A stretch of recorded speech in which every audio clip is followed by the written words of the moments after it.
pleasure to introduce Marilynn Hughes today.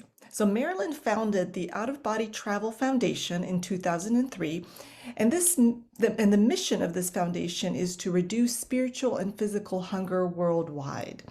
And Marilynn has also written, get ready, 104 books. I mean, that's a lot of books. She has contributed to 40 magazines. She has recorded 18 CDs on out-of-body travel and comparative religious mysticism.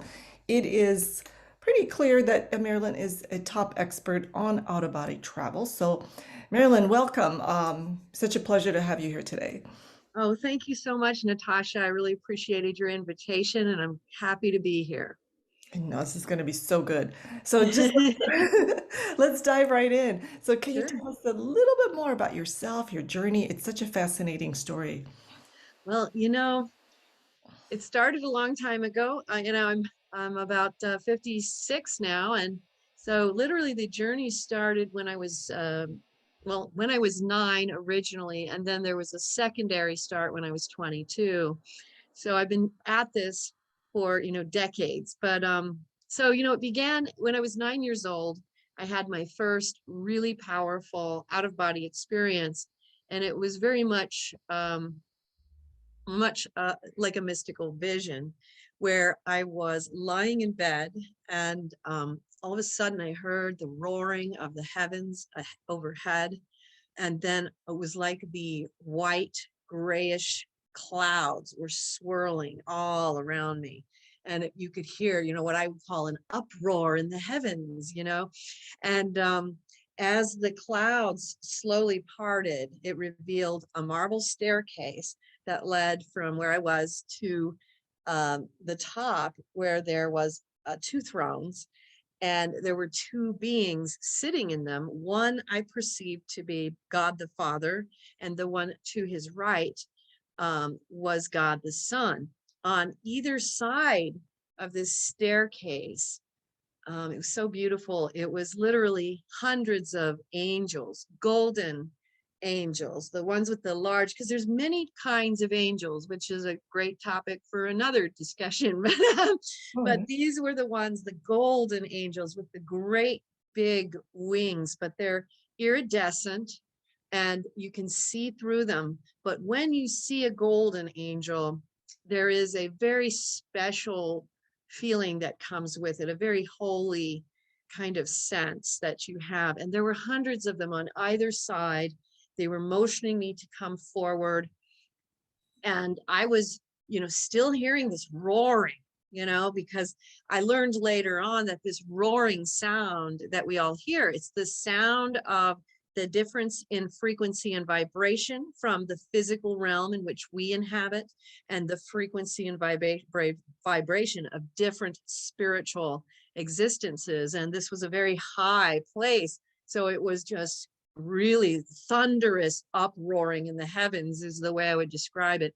And so I went forward, and the short version would be that the being I perceived as God the Father began to communicate with me in a very, very loud, booming voice, but his mouth, of course, did not move, because in these spiritual realities, everything is telepathic, but I'm hearing it interiorly as this huge booming voice. He's sharing with me my future, and that this type of experience would come upon me later in my life, and that there was some type of purpose I needed to fulfill. He showed me that there would be difficulties and hardships. He showed me a vision of the cross, and then the cross being on fire, which I knew at the time would be the persecution of the cross of the word of God, and that in the end, we would be triumphant and put that fire out. But I was 9 years old, so it was all very nebulous to me at the time as to what this would actually mean. So I have this amazing experience. I return back to my body, and I'm like, yeah, making this face of awe, wonder, and what does that mean? And then, of course, the years to come did contain many of the hardships I was warned about and all those things. Then at the age of 22, I had my first subsequent spontaneous out-of-body experience, and I began journaling about them. They started just happening, sometimes only like once a month, once every couple weeks. They became more and more and more regular. But what I found was there was a line of teaching coming through these experiences that was being given to me, both in word, in terms of instruction, where I would be given direction about misperceptions I had or sinful natures within me that I needed to address and look at head on and face. And that was tough, you know, and then, but also energetically.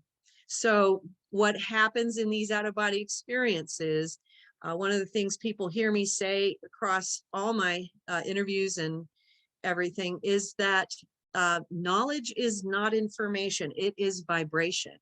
So you're also being taught by having your vibration and frequency altered. And so that was, you know, about 34, 35 years ago.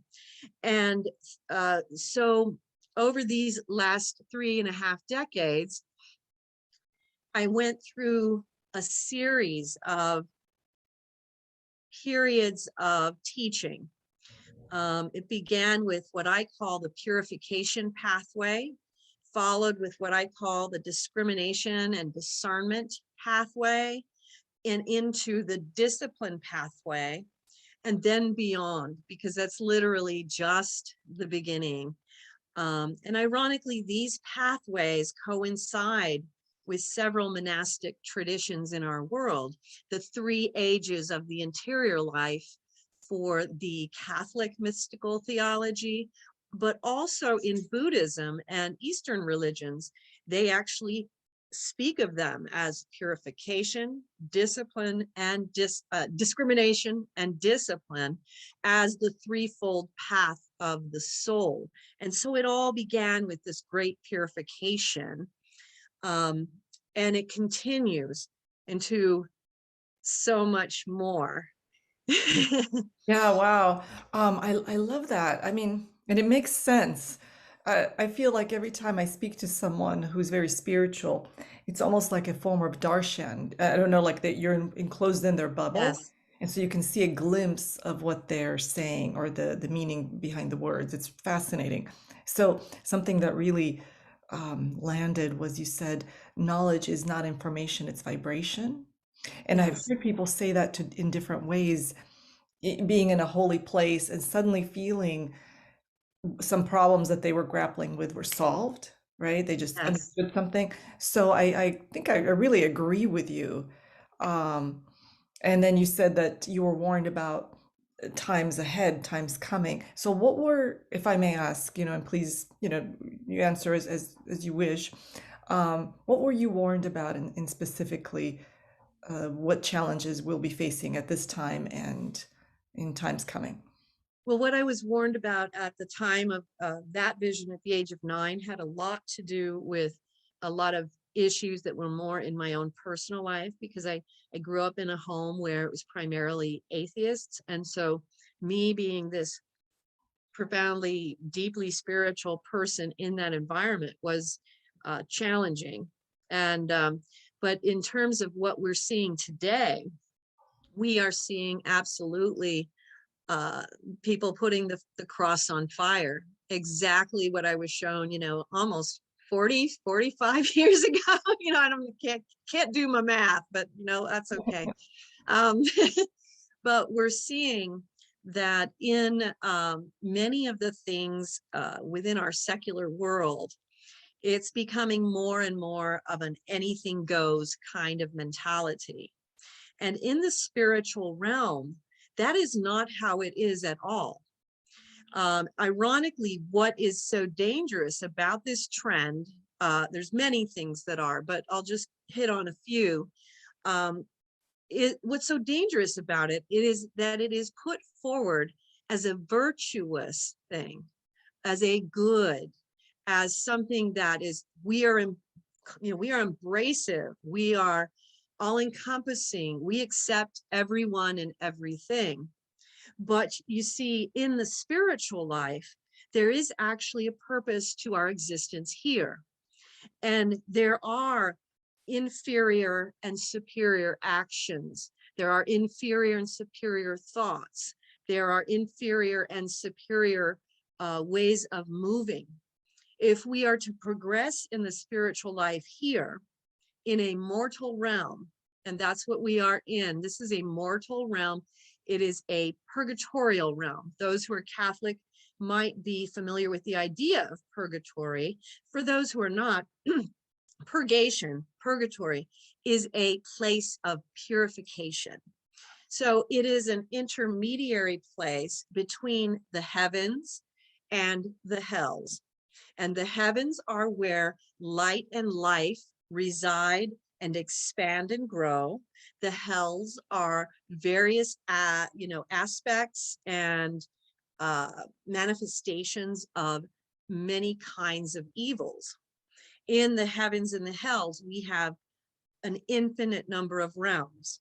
So it's not just one place, it's many, many places. So when you reach that, where you're moving into just pure light and life in the realms 5 and beyond that, which is literally an infinity, you are grasping a greater and higher degree of holiness with each step that you take. In the lower spheres, you are experiencing different vices or evils that we hold on to as human beings, or we hold on to as souls after death. And we circle in those places until we break free of the delusion, the misperception. So here we are in the mortal realms. The mortal realms 3 and 4, dimensions 3 and 4, is where the battles between good and evil occur. They occur within our own souls. They occur all around us. So when you make everything a relative good, you literally cut off the ability of individual souls to actually enter into a discernment, a discrimination path. And discrimination is referred to very much as discernment, but I use that word because that's what has been used in the ancient monastic traditions for centuries. And it's a different meaning than what people might put on it today. It's discrimination. It's the ability to discern between that which is good, that which is evil, that which is light, that which is dark, that which is life-giving, that which is life-taking, that which propels us forward, that which propels us backward, and that which is within the movement of God, and that which is within the backwards flow of the demonic. So you see, when we try to basically make all things the same, we are almost guaranteeing that humanity will either propel backwards into the darkness, or they will stand still and not progress at all, because you become so worried about making moral, ethical, or any kind of judgments, with the apostrophes over it, that you become lost in almost a battle over words rather than the actual substance and meaning and depth of what these things actually are. Because it doesn't matter what we think about an action or a reaction. It matters what God thinks. And if we want to progress in our earthly lifetime here, we actually have to examine the underlying true energetic reality of the actions, interactions, the beliefs that we hold, everything, because that is ironically what the out-of-body travel path will take you into is this deep, intensive self-scrutiny, this deep, intensive personal purification, which begins with just understanding some of the things, and then deeper and deeper into the real substance of all things, of what is the truth behind this or that, or what I perceive here, what I did here, because only God knows the actual value or worth or the actual intent behind our actions. We can do things out of enlightenment. We can do things out of ignorance. We can do things out of a dominant darkness, and we can do things with evil intentions. So all the actions that occur in a physical material realm are judged energetically by God, the universal being, that universal flow that moves through all of creation, by our intention, by what we know or don't know, by what we set out to do. And there is a great merciful thrust that comes from the heavenly higher spheres to teach us. But if we do not allow for that teaching to come in, you can see how it literally puts, I'm using my hand here to like cut off. We're cutting ourselves off from the actual inflow of divine grace, which is intended for us so that we may evolve while we are alive here on earth. If we get caught up in words, ideas that are all coming from this relativistic place of everything has to be equal, then there is no progress, because everything is not equal. It doesn't matter how we identify it here in the physical realm. It is an energetic law, an energetic reality of how energy moves and flows through the entire universal cosmic sphere of being. We don't change it by redefining it. And so we stop human evolution by doing this. And that's how we're putting the cross on fire. Yeah, yeah, it's intense. I feel like you download information even as you're speaking from another realm, because you speak so beautifully, right? The language and everything is not like something that you could go around the corner and talk to somebody and have them express like that, like you do. Um, Thank you. Thank there- you. yeah. The question I have, I did a little bit of research on you, and you had this near-death experience that was extremely informative, clarifying.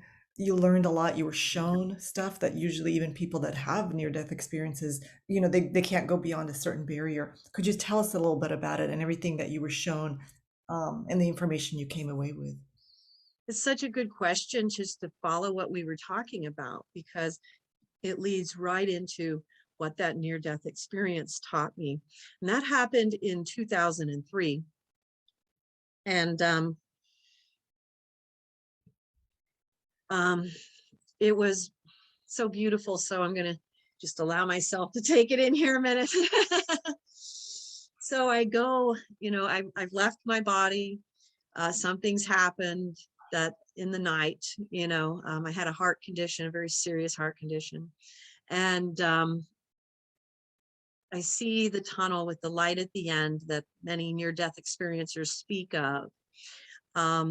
My little dog that I had when I was a child, her name was Joy, was sitting in the light, just waiting there for me. And I so wanted to pet her, but I knew, because, I had still already been traveling for decades, I knew that there are certain laws where if you go beyond a certain place, then you cannot return. So I did not do that, but I was like, oh, how I wish I could just touch that light and go beyond that barrier, because there's this invisible barrier in the light.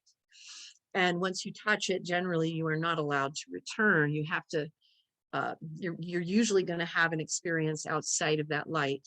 And I was very honored and blessed that I was told that I would be given this opportunity to cross, and that it was okay to do so, and that that law would be suspended for this experience. So the Lord Jesus Christ appears, and he's wearing the grand white and red gown robes of the Sacred Heart that we see. And he was just so stunningly beautiful. When you see him in the mystical spheres, you are overwhelmed with this. It's, I've heard this from other people too, because you just are overwhelmed, we're tearful, and the holiness and the love that you feel from him for you. And you realize just how merciful and beautiful and bountiful that is. And in fact, there's nothing that any of us could do to actually deserve that, but yet it's there, you know?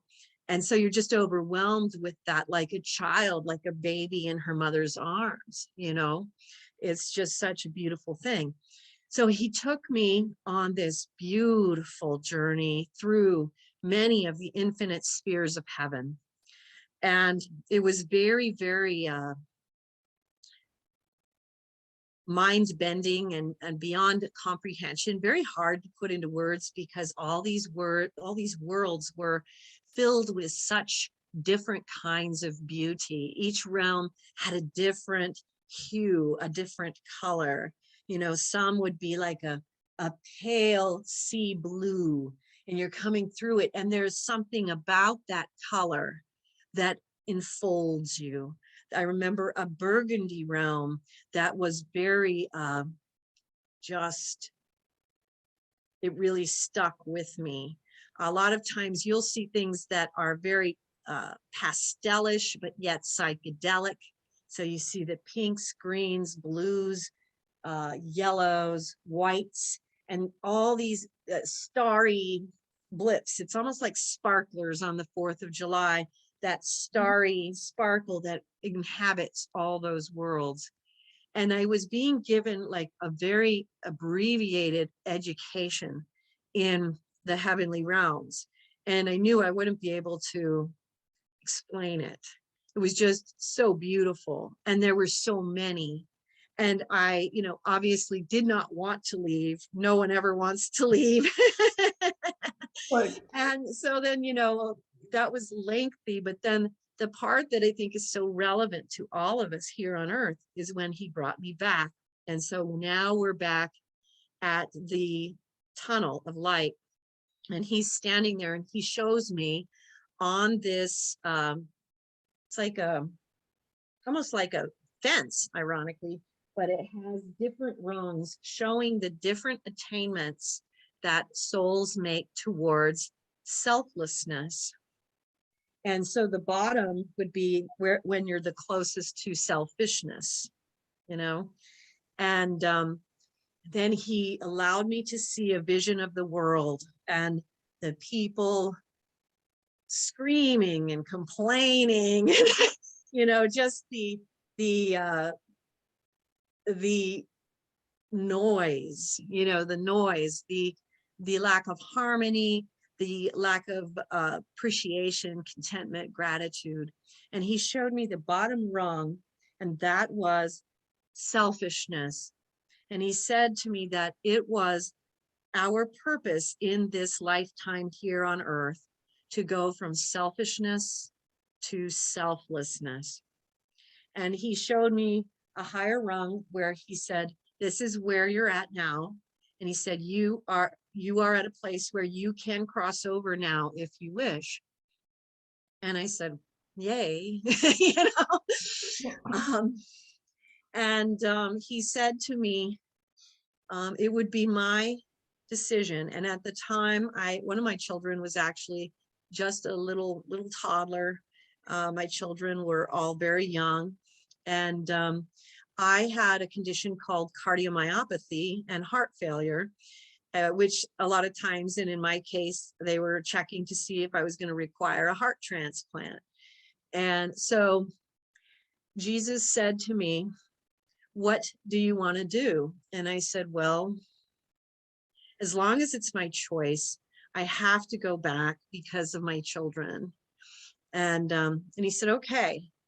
And he's facing me now, and he's got his hands on my shoulders, and he says, then I want you to go back and pray for a heart transplant.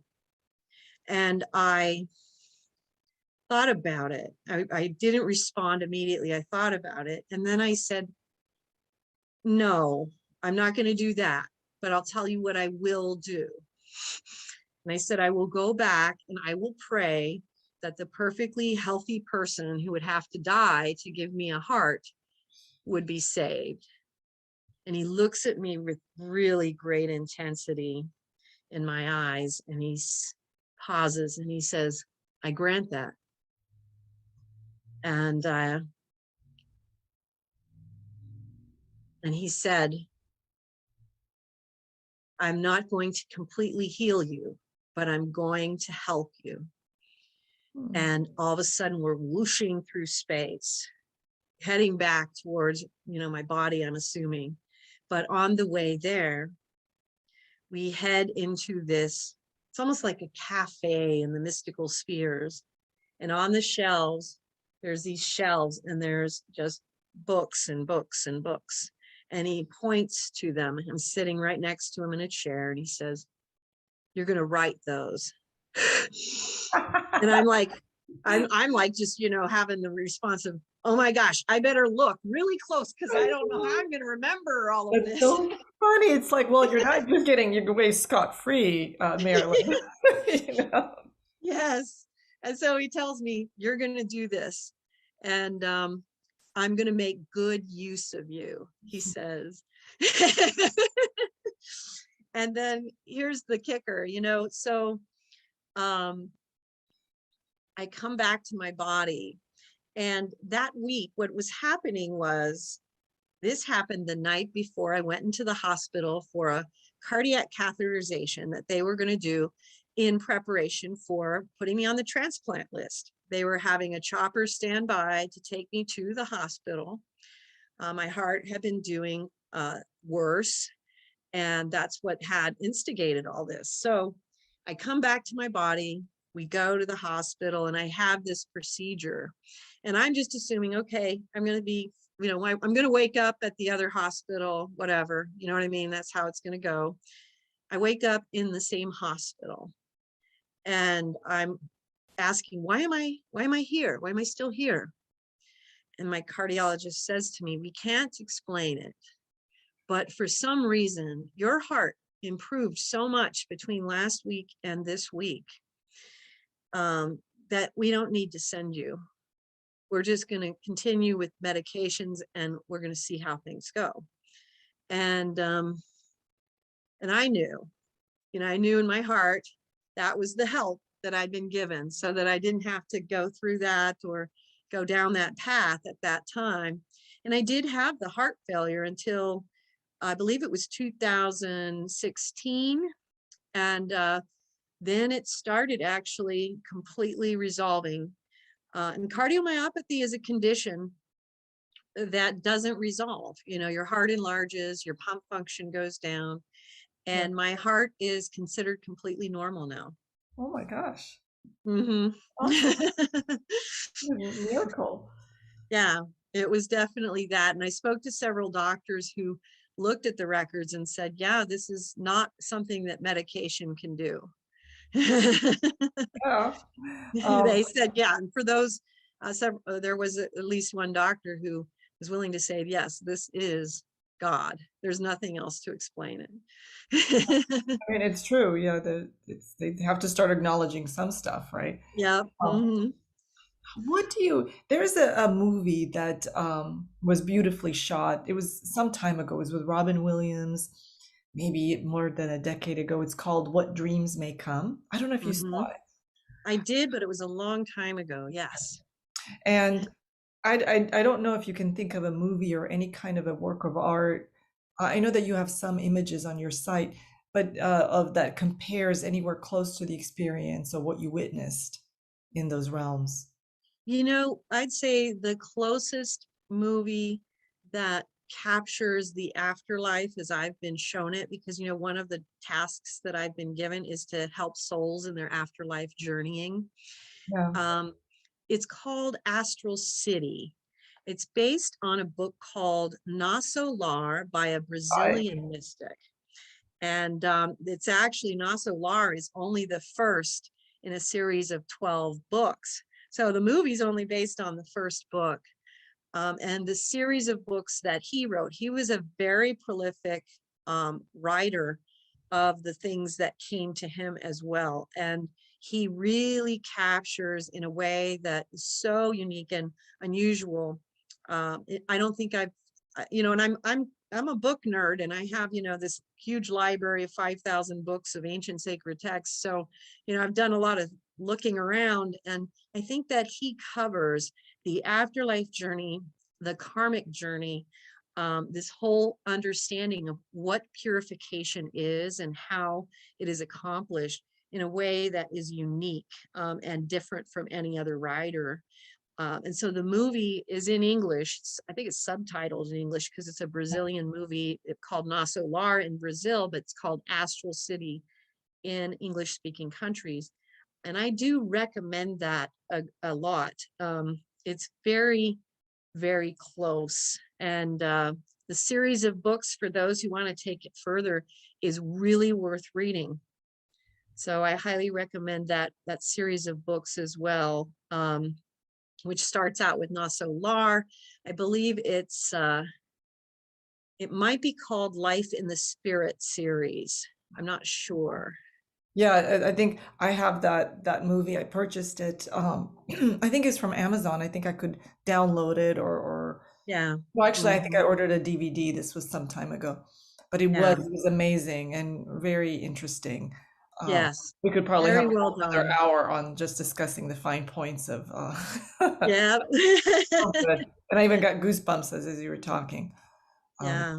Yeah. I mean, yes, his name was Francisco Candido Javier. He was a very, very humble, devout, holy man who had this very profound gift. He ah, lived very humbly, worked a regular job in Brazil as, you know, some type of administrative job, and did this in his spare time. But one of the more prolific mystics of our time, you know. yeah, so cool. Um, so do you think, because there's been various thoughts about out of body travel, right? Because some people are kind of terrified of it, right? Like, oh my God, what happens? What if I don't come back? Or what scary things can I encounter? We're not supposed to do this. All these beliefs about it. And yet you're an expert in it, and you actually have written books, detailing what, needs to be done and how to do it and what you can encounter, how to protect yourself. So anybody can actually go to your site, outofbodytravel.org, I believe, Yes. and look at all those books and download them, and they're all there for people. But back to what I was saying, uh, does God want us to do out of body travel? Is that something that's encouraged? Well, the reason I would say yes to that is because it is I often refer to out of body travel as the key, and it's the key because it is a tool. It's a method, it's a modus operandi whereby we are able to open up this door into seeing things with the clarity that we need, that line of energetic truth that comes from God himself. And so when we start having out of body experiences, we also, if we are forming it with a good spiritual practice and with the right intentions, it will evolve into a path of purification. And what happens in these experiences is that you are able to see things as they truly are, energetically, through the eyes of God, through the eyes of the universe. So we are accelerated by that, because literally for instance, if you have a particular vice that you struggle with, we as humans, by our very nature, try to explain away the things that we are most comfortable with, because, you know, sin and vice is habitual, you know, and so we find ways to do that. In the out-of-body travel experience, we will be shown exactly where we're seeing things incorrectly. And so it accelerates it so much, because it's like right there. Instead of spending 5, 10, 15, 20 years trying to see something clearly, it can be shown to you in a split second. And then there's also the factor of the fact that knowledge is not information, it's energy. And so when you begin having these experiences, you go through something called a vibrational state as you're separating from physical body to spiritual body. And that vibrational state is caused by the fact that your spiritual body vibrates at a higher rate of frequency than your physical body. But what will happen in your traveling is you will be guided by the angels through vibrational raisings. And these things bring up your frequency of understanding, experience, and your ability to then discern greater matters within yourself and all around you. And so these aspects of the experience, along with the fact that what comes with it is this direct teaching that we receive from usually not just one, but many different teachers throughout our life who come to help us through different stages of spiritual development, it becomes literally so head on that we're accelerating at speeds that cannot be attained in other ways. For those who may not experience it, we don't want them to think, oh no, well, I'm missing out, because there are other ways where you can benefit, even just by studying the experiences of others, studying mystical theology, which is the science of the purification of the soul, but also the ancient sacred texts, which is literally riddled with these types of life-altering experiences that some of the great prophets, saints, mystics, sages, and ascetics left behind in words before they literally ascended from this realm. When they were finishing up, they left behind those pieces of gold, which were the words and the direction that got them to that point. And they're all very different and yet similar. And so every one of them holds like a different frequential alteration. Right. So by, I always tell people, if you want to get to know somebody, what do? You get to know their friends, right? So when you get to know God's friends, the prophets, saints, mystics, sages, and ascetics, you start seeing this multifaceted universal understanding of who God is. And you begin taking those pieces and aspects and essence within yourself, and it becomes a part of you. So even for those who may not experience it, there are ways to benefit from these tools that are out there. The texts, the ancient sacred texts, the great writings of mystical theology, which include like St. John of the Cross, St. Teresa of Avila, but also my favorite work would be The Spiritual Life by Father Adolphe Tanqueray. But there are a whole slew of those types of texts that can actually take you through this process in a different way, other than out-of-body travel. There are people that I don't recommend it for, and that's for people who have been through any type of demonic or they have trouble with spiritual warfare, or anyone who has had to have deliverances, exorcism, things like that. You want to stay away from anything that, if you're overly sensitive, and that can happen. And so you want to close that door if you're in that category. But many people will find that the out-of-body experience literally just opens up their understanding in ways that just about nothing else does, because we receive this one-on-one instruction. So we are told exactly what it is we don't see that we need to know. Yeah, but yeah, we're too low in frequency to be able to, have it, understand it or grasp it. Yeah, Right. I got it. Um, should we go through a process? Let's say that we would like to try this, somebody listening to this. Um, do you recommend going through a cleansing process of some sort, purifying so your journey is easier, and also invoking angelic or divine protection and guidance prior or during the experience? Yes.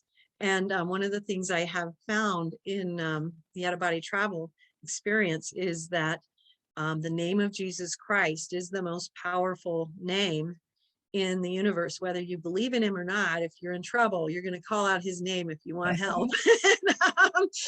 And then there's also one thing that really surprised me. I became Catholic as a result of my experiences. I was not Catholic before. And one of the things I found was many of the Catholic prayers, the Our Father, the Hail Mary, the Apostles' Creed. Um, Another thing that is very powerful is just the two words, Christ crucified. It literally will make, it's almost like throwing acid on the skin of a demon, if I may be so blunt. They cannot stand those two words. And in some of the battles that I've been in, because I've done a lot of spiritual warfare, and it's written about in my books, so you can find a lot about that on the site.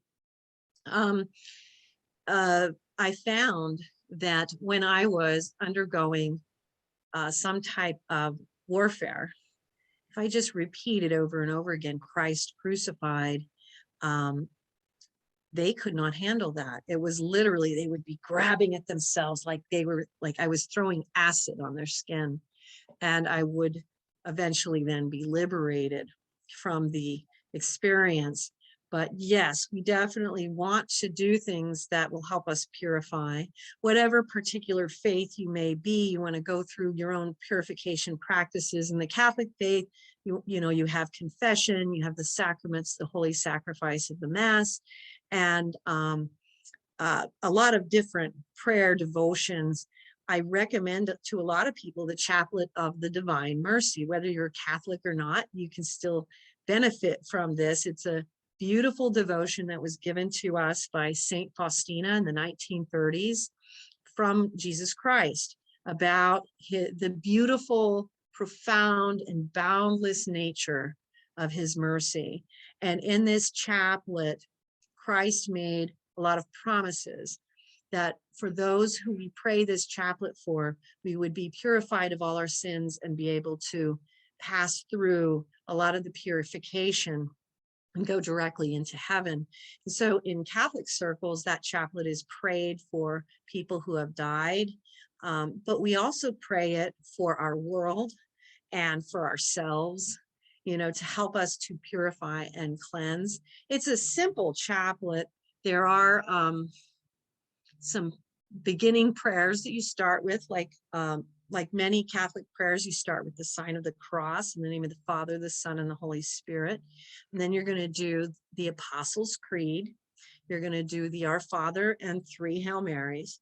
And then on the, you're doing this on a regular rosary, which has the 5 Our Father beads and then 5 sets of 10 prayers that for the rosary are Hail Marys. But what you're going to do that's different in this is on the Our Father bead, you will state this prayer, which is, Eternal Father, I offer you the body and blood, soul and divinity of your dearly beloved Son, our Lord Jesus Christ, in atonement for our sins and for the sins of the whole world. Amen. Then on each of the Our Father beads, you will pray, for the sake of his sorrowful passion, have mercy on us and on the whole world. After you have finished the 5 decades, it comes out and you pray, Holy God, Holy Mighty One, Holy Immortal One, have mercy on us and on the whole world 3 times. And then you'll sign yourself in the name of the Father, Son, and the Holy Spirit. You'll also find there are musical versions of these that are available online that a lot of people love, and I use them too. I often use those kinds of prayers when I'm doing housework, when I'm cleaning the house, just to have it going when I'm doing other Yeah, daily work. they're powerful. They're actually, we are taught, I follow pranic healing, and they welcome and respect and honor all religions and all the mysticism taught. Right. And we are taught that the prayer, Our Father, is actually really powerful. It's a powerful chant. It opens up all the chakras. It really widens your auric field. It does provide a certain amount of purification and blessing. So Yes. there's a lot of mysticism, that we don't know. We're like, oh, it's just what the Catholics say. No, there's a lot of magic and divine blessing available with those chants. So I recognize that. Well, and the Our Father is unique too. And I write about this in my books because in the experiences that I had, the first stanza of the Our Father is actually one of the most powerful exorcism prayers. And I was really surprised to see this. But listen to what is being said in this stanza. Our Father, who art in heaven, hallowed be thy name. Thy kingdom come, thy will be done on earth as it is in heaven. What could be more powerful in stating your intention to stand with God? And it's just when you see this in the out-of-body travel experiences and the impact it has on expelling dark energy or demonic forces, it's awe-inspiring. Wow, that's so cool. There's something that you've noticed, and you write about it when you are out of body. And I talk about this all the time, and I love the clarity you got, from being out of body and the vision, is that how thoughts manifest. That actually your thoughts are the navigator, where you go, what you pull into your reality. And I think people don't realize that because our mortal eyes don't have access to that information. We just think, oh, we're just thinking, and what does it matter if I complain all day and I'm mad at this person, right? Like nothing happens. But the reality is something does happen. Can you give us some information of what you? Absolutely, yes. So, thoughts are things. It's the simplest way to put it. But absolutely, thoughts are the nature and the manner in which that we communicate in the spiritual world. And, when you're in the spiritual body, you think of a place, you're there. That's how you travel. You think of something, someone, and you are wherever they are. But it's more than that too, because it comes into play with our thoughts, our fears, and like you talked about, people complaining a lot, and of course we all struggle with that. Me too. Yeah, we all do it. uh, but yes, there is a negative energy that we're throwing around our world and our reality that is um, creating more negativity, because it's a compounding element. What we put out manifests, and it also multiplies. And so one of the ways that we can deal with this, and this is something I try to do every day, I'll catch myself having a negative thought, I'll reframe it. So let's say I'm going to try to come up with something in particular. We want to reframe things to the gratitude for the progress that we see. So if you have someone you work with, and a person you work with is unusually difficult, and that's what you complain about, you can reframe it with, I see that this person is still struggling with what they struggle with, but I am grateful that I am able to step out of it and just be present in a positive, loving space over here. You know, I am grateful that I was able to smile at this person today and they smiled back. You know, it's grabbing a hold of every little morsel that we see, and trying to reframe our negativity, because it's very simple and easy for all of us, because we all do it, to focus on the negative aspects of our interactions with other people. But then we want to try to turn it into focusing on, even if it's just this tiny little morsel, we want to focus on that. Well, I am grateful that today that tirade only lasted 30 minutes instead of 40. That's progress. Yeah, there you go. They weren't as Yeah, because annoying part of today. it when we're dealing with, even just dealing with interpersonal relations, is accepting the people around us, accepting that, okay, this is the nature.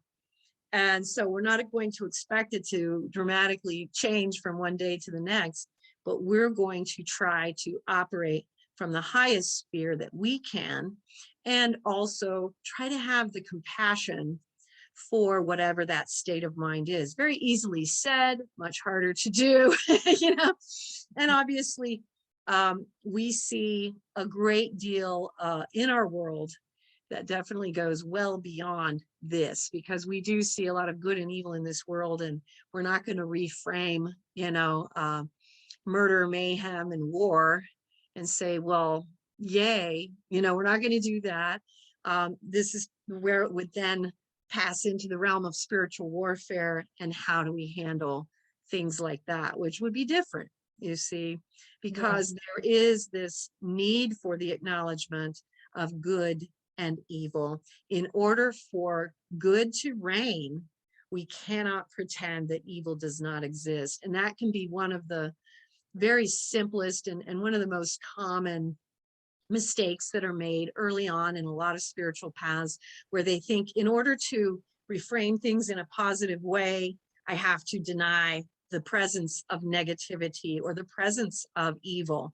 And that is not how you do it. Because you have to be able to identify evil in order to actually become able to alter it, either within yourself or within the world. But there is a different manner that occurs through the training and the alteration in our frequency and vibration that allows us to see these things from a different state of perception, and puts us in a space where we can actually have some impact on those forces within the world and within ourselves and within those around us to a certain degree. But we always have to remember, the world will not change or alter. The world is functioning to perfection. This is a purgatorial realm. And so, you know, one of the things that I see a lot is people think, okay, well, I have to fight this, I have to fight that, I have to fight this. Is no, you have to fight yourself. You have to overcome yourself, because when we leave this realm, it will continue on being a mortal sphere where the battles between good and evil will continue to rage. Our work, we're not going to change this realm as a whole or its purpose, but we need to do what we can to bring as much good and selflessness and godliness into that. But the transformation always comes from within first. We don't change anything unless we go there first. And then we have to have a proper perspective of what our purpose here is, because this realm does serve its purpose to perfection. The likelihood, you know, only God decides if he's going to change the nature of the earthly realm itself. We can only change who we are, and thereby change the destiny of our soul when we leave this space? Do we continue recycling, doing the same types of things over and over and over again?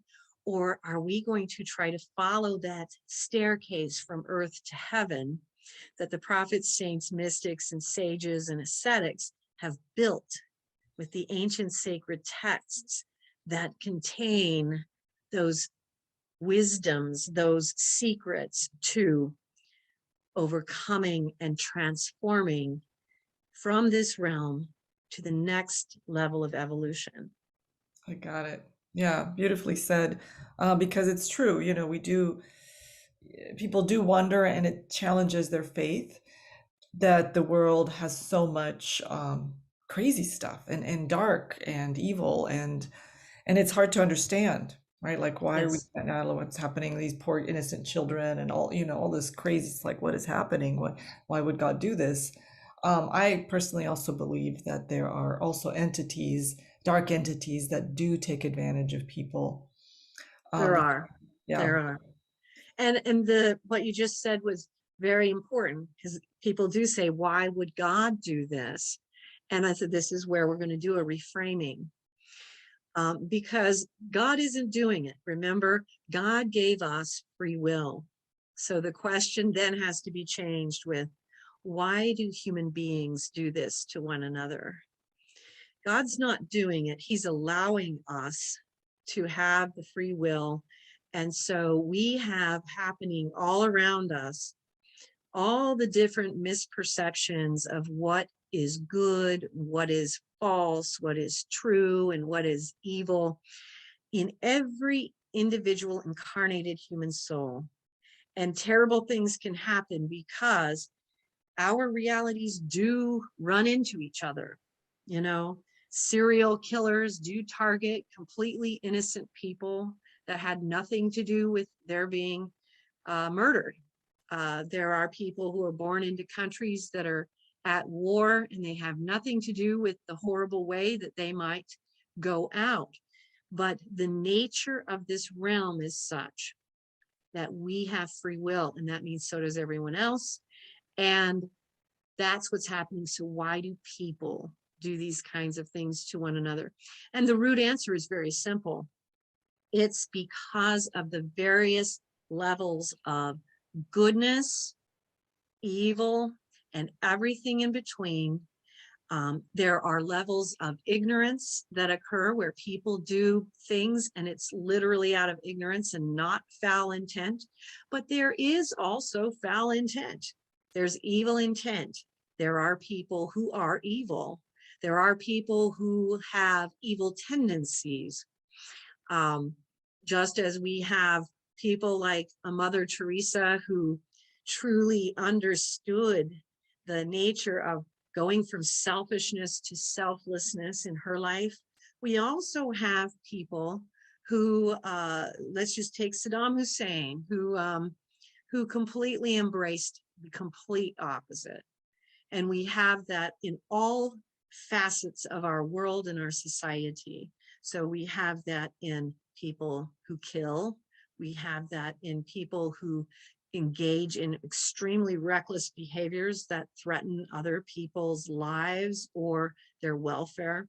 We have people who are reckless in their actual thinking, just even in their ignorance. People can be reckless in their ignorant thinking. So that's what we talk about earlier. We mentioned the relativistic way that we're trying to make it wrong. We're trying to make it virtuous to not show discernment about anything. Well, there is a reckless thinking in that where people can make determinations and judgments that are actually quite dark and actually serve dark forces, but they truly believe that they are doing what is good and virtuous. But you see, this is why there is this process. We have to actually uncover the energetic truth behind all that. And so this relative type thinking creates this fertile ground for no one is allowed to take issue with anything. And when we do that, then evolution of human beings stops, because that is our purpose for being here. So you can see how skillful this is from the satanic dark side, that if you can convince people that it is just morally wrong to judge anything or anybody, and when they use the word judge, they're also saying you're not allowed to discern it.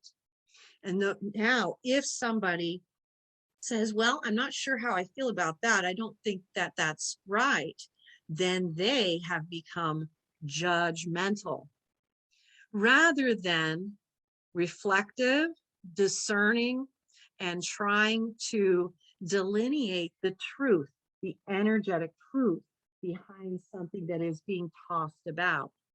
And those who serve that bottom rung, that selfishness, are very, very attached to maintaining the right to do that and maintaining a way to shut those people up who might be trying to climb up higher towards selflessness and understanding why some actions are inferior and some are superior in this world. And so I hope that makes some sense. Yeah, no, I got it. No, thank you for saying that. Um, there's another question I have. I know you've been so generous with your time. Um, but do we also, out of just intentionally going out of the body, now really setting the intention and going through the process to do so, right? Do we also travel out of the body when we're asleep and come back in, we don't have any memory of what we did and how we, the work that we And did? most people do. Um, and it's just actually a natural part of the spiritual unfolding that occurs. It's the natural inflow that comes from heaven to earth to kind of guide us. And you'll notice a lot of people will say, I don't know why, but I woke up and I just had this really strong sense I needed to do this, And so you can have an influx that's coming in. And again, here is discernment, because you can have an influx coming in from the good side and from the bad side. You can have it coming from the light and the dark. So again, you always discern. And we don't want to lose discernment. Discernment is very important for our purpose here as human beings. But yes, we do. And when we are out, we're often being instructed.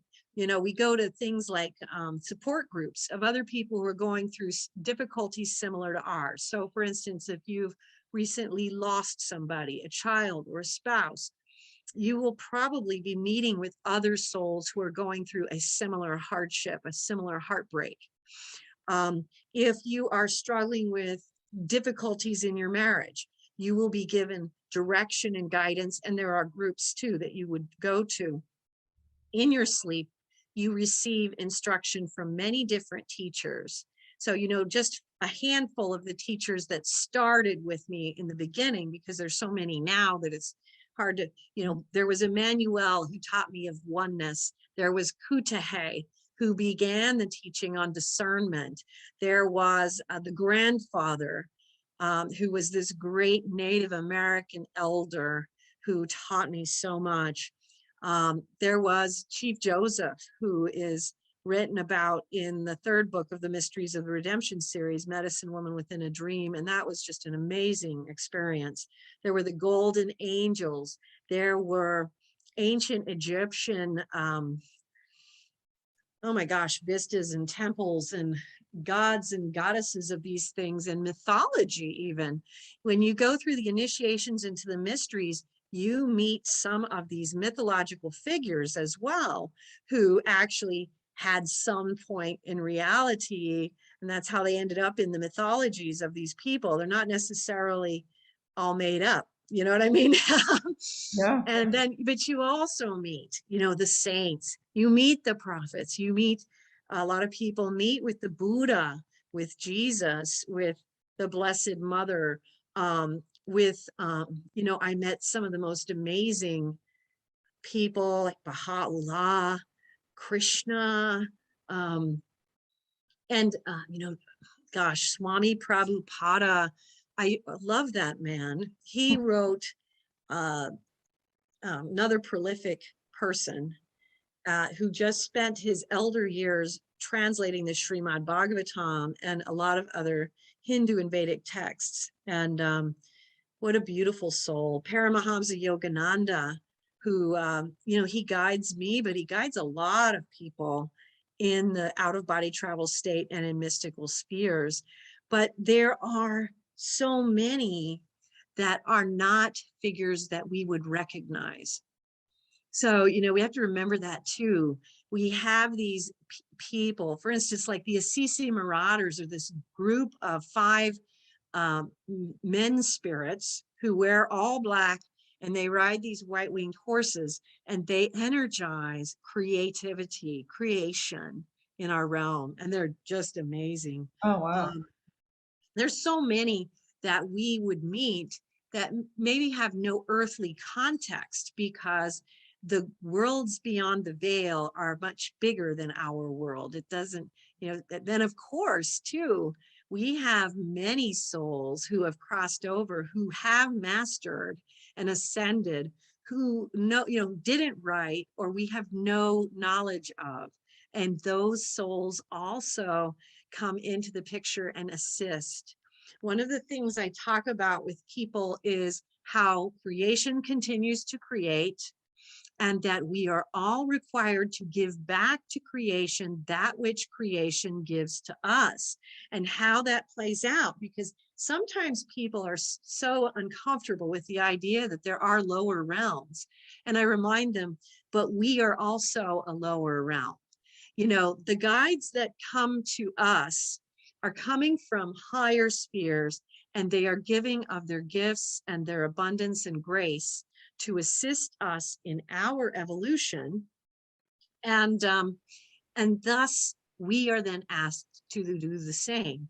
So then we will be called to help souls who are either struggling here on earth, struggling in various purgatorial realms, and even the hellish realms. Not everyone is called to all of those, and some people are called to completely different things.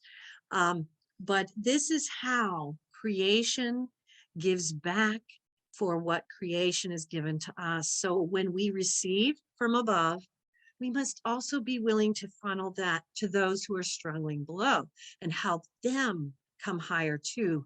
That is how we create, what in Native American tradition would be called the sacred hoop, the coming together of all life to help one another in our journeying forward. It's also a Buddhist, a Hindu concept of how we all assist in the evolution of all. It's a very common concept along Eastern religions, native and tribal traditions. It's very important because it's so much simpler to understand that, yes, there are lower realms and even hell realms, when you just understand, okay, yeah, well, this is where we are in the spectrum, and there's these higher people and there's people that are lower than us. We're not the lowest, we're not the highest. We're just somewhere here in the middle. Yeah. And so then it's like, oh, well, that's not all that confusing, is it? Got it. Do we come here? Are we sent down here because we need more purification, more work on ourselves to be able to ascend to, like you said, when Jesus showed you those little ladders, or those little Yes. levels. So we haven't really attained, most of us anyway. I'm sure that there's higher souls that out of a sense of gift or selflessness come down here to help us. But most of us, Well, yes. yeah. And I often tell people that it's really simple to discern this one. If you're incarnate here, you have purification to undergo, because you wouldn't be here if you didn't. And so it's like, okay, well, that simplifies things, right? Because it's like, okay, now I know what's going on. I'm here. I've got things that I've been carrying around for various existences in different realms, and I need to try to purify those. And speaking of that staircase, it's something that I was shown in some beautiful mystical experiences, and we also did a film on it. It's called The Staircase from Earth to Heaven. You can watch all our films as well at, if you just go to Out of Body Travel, click on the YouTube link and go to our channel. But it talks about this vision and goes into depth. The visions that I had repeatedly about the ancient sacred texts, and these books were made like a staircase from earth.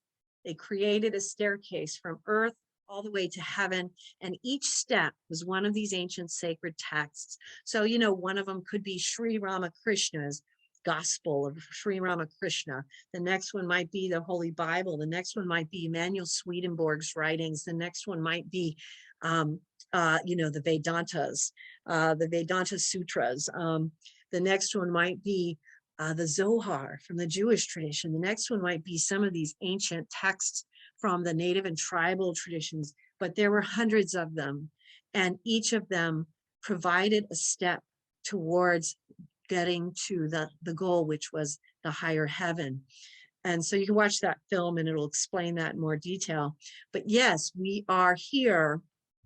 The fact that we are here indicates we need further purification. So it's that in and of itself is a huge gift. It's like, oh, okay, accelerate. We're here. I need to look here and start, you know, and if you want to start, you can start in a lot of different ways. And so, you know, if you go to my website at outofbodytravel.org, you can check out the films. We have films on how to have an out-of-body experience. There is also a film called The Grand Phases of the Soul, which goes into great detail about purification, discrimination, and discipline. You can also download all of our books for free. All of our stuff is there for free. I recommend you start with Come to Wisdom's Door and the Mysteries of the Redemption. And then you can go from there in sequence. And of course, you can email me if you have any questions about where you should start or where you should continue. There are a lot of resources there for you to utilize. There's also tons and tons of interviews you can also listen to. And I welcome people emailing me, so feel free to email me if you have questions. I welcome that. Thank you. I know you're very generous, and just to so anybody can go to the site. In order to prepare for the interview, I read a couple of the books, and they're Oh, free. nice. Yeah, they're free, so you can go in and everything that we discussed. You can go in. You can just click download. It's very generous. I think that there's also a very reasonable fee for if you prefer to have your own physical copy. So I think everything is, you know, I think you've been divinely instructed. Yeah. Make them as widely available as possible so people can read and access and grow. So, which is very beautiful. I wanted to ask you, I know that there's some things that you're also doing currently. There is something in development, something exciting. Would you tell us? I think it's with some bigwigs, right? Some Yeah. people that did Lord of the Rings, and they are making a movie out of the Mysteries of Redemption or Out of Body Travel. Can you give us It a will either be a feature film series or a television series. And I'm writing the scripts. I just finished what will be season 1 if it goes to production soon. And we are in production and development with Dean Lyon, assistant director and visual effects supervisor for the Lord of the Rings. We have some great people here right in Arizona working at Sun Studios, putting in an LED wall, which is apparently the newest and best thing in visual effects. And they're putting that in for the project. So we're all very excited. We're also working with Lisa Menzel and Kevin Kellum of Ubiquity Entertainment. And they are overseeing the whole process. And Dean is the big guy who's hopefully going to be able to produce the whole thing. And we can, you know, we have so much material that, you know, if it is something that people enjoy, we could, you know, end up anywhere with 5 to 10 to 15 to 20 to 22 seasons at this point. So just in terms of how many books we have to follow in sequence, and season 1 is the first, Prelude to a Dream. So we'll continue in that vein, and see how that goes. And then also coming up in May, a greater reality. I've been working for years with a group called the Dr. Edgar Mitchell Foundation for Research into Extraordinary Experiences. They've recently changed their name to Consciousness and Contact Research Institute. They already put out a very well-received book called Beyond UFOs, which was this groundbreaking and first time ever done study on the experiences of people who have had contact with extraterrestrial life. A greater reality is going to cover more of what they call the contact modalities, which are out-of-body experiences, near-death experiences, all paranormal things, telekinesis, telepathy. They have a whole list. You can check that out at the website. There's the cover and the whole explanation of the book. I'm contributing a chapter on out-of-body travel, astral travel, and remote viewing. And I'm also going to be discussing in that article the hierarchies of the angels and the hierarchies of the extraterrestrial races, which is significant because in out-of-body travel, one of the groups that we see that teach us are some of the higher evolved extraterrestrial races. So this becomes very interesting and important, ironically, in concert with the hierarchy of angels. They are different. They're not the same, but they do have a certain sense of working together in our individual spiritual journeys. So that will be coming in May in a greater reality. That's volume 2. There'll be 4 volumes in total. And so look for that. Oh, cool. Yeah, I mean, hopefully you'll come back to us for more interviews. Oh, I'd love I to. mean, Love to. Yeah, this is so many great. Yeah. beautiful topics. Thank you so much for today. Just really just mind-blowing, really, and life-changing information, and just so Oh, thank beautifully you. communicated. Thank you. Thank you. Yeah, just go to the website, outofbodytravel.org. You can get everything there. Send me an email if you have any questions.